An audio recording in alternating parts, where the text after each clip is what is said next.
Alright, ladies and gentlemen, my name is Kevin Walani, and in this video we are going to see a few of the things which is going to be very helpful for you if you are planning to study in Canada. So the very first thing in the list is IELTS band score.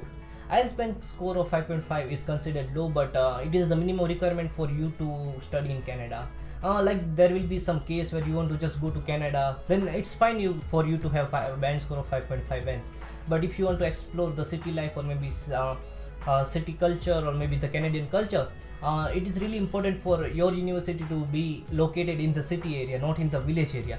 So the universities which are located in the cities area, usually the requirements is about 6 band or maybe 6.5 bands, where no band has to be less than 6 bands. So it's really important for you to have at least 6 bands or maybe at least 6.5 bands to get better universities or colleges. If you are having less than 5.5 bands or maybe 5.5 bands actually, so in my opinion you should consider spending some time with your IELTS and increasing the band score by practicing or maybe joining the institute.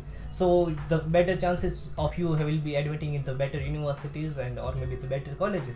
So make sure you keep this a point, because IELTS is the very first step studying in Canada, because it's usually the main criteria for Canadian universities. So the second thing is consultancy, whether you should apply for the consultancy or not. In my opinion, you should join consultancy, but you should not 100% trust consultancy, because consultancies are a business and they will do whatever the profit is more. So even if they will apply to you in some worst university which is located in the village area, where the profit will be more or maybe the commission they are getting will be more. But the thing is, if you do by this, if you do all the process by your own, there are more chances of you making mistakes. That is true, right? Because I usually make mistakes in writing my applications or maybe submitting my applications, and when I have to mail the colleges about my mistakes, they usually take about 5 to 6 days to mail me back or maybe even more than that.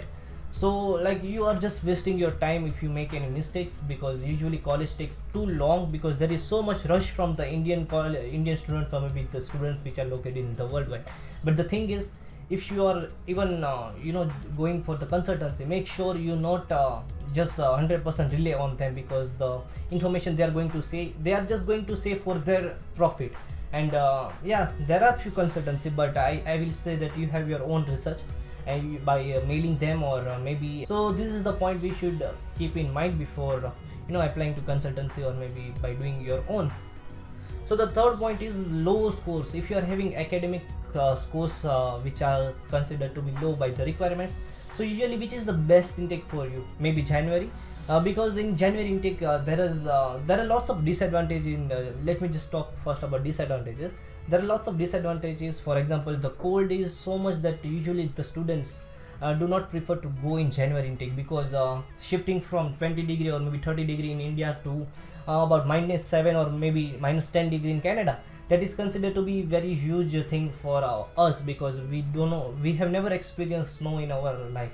I'm not talking about the people from Kashmir or maybe Ladakh, but in Surat or Mumbai we usually don't see snow at all, right?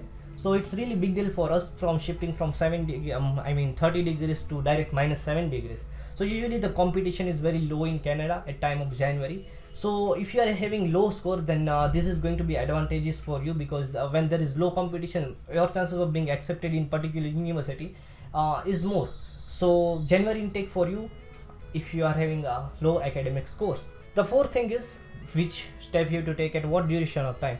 So I usually, in my opinion, you should apply 6 or 7 months before that particular intake. For example, if you are planning in January intake, so you should start applying in something about June or maybe July, because it usually take time, right? Because if you start applying, the university will start giving offer letter. Once they give offer letters, so you have to pay the tuition fees. They will give you back the acceptance letter after your GIC, and after that they will give you that particular certificate, and all this takes so much of time.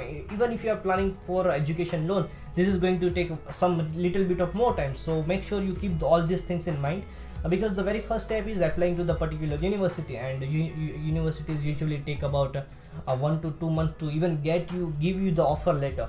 For example, I'm thinking to apply in January, so usually the college start processing your applications in August, right? So make sure you just apply before August or maybe in July, or maybe so that they can send you offer letter in August, and you do not get late. So it's really good thing if you apply early, about 5, 6 to 7 months early, but usually the last thing you can get is about 5 to 4 months, like last, that is the deadline where you can just apply, because usually prior to 3 months you have to apply your files to the visa person.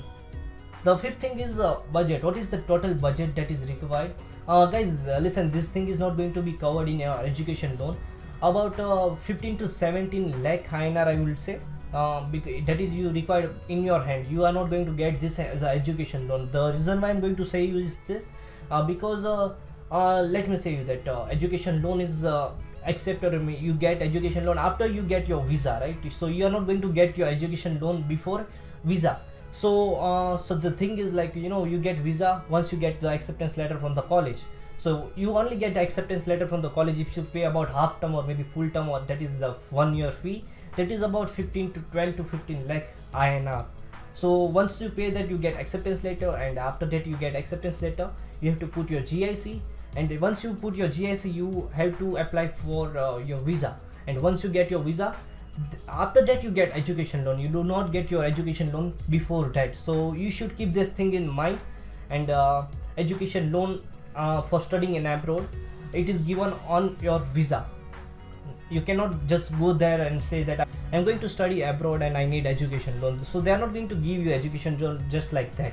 So yeah, this is a good point.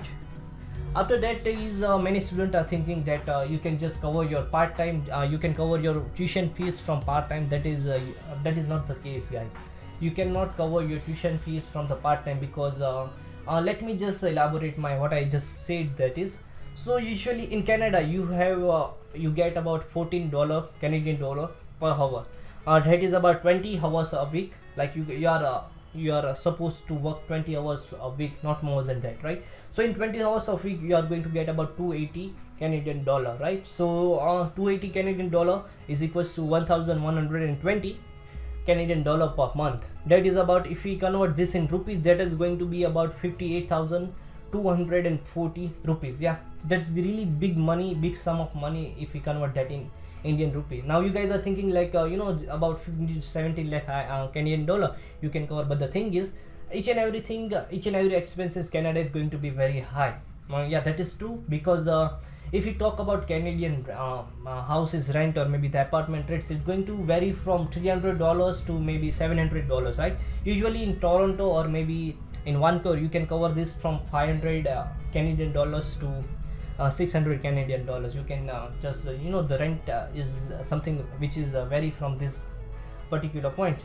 So if we talk about food, it's going to vary from 300 Canadian dollars to the 500 or maybe 600 Canadian dollars. You cannot cover each and everything from the part time, because if we talk about the overall expenses about 1000 Canadian dollars, this is just average, it can go more than that, right?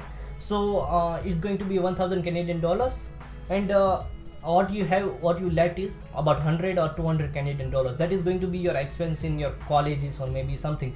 So there is no chance of you paying your tuition fees by your own by working as a part-time.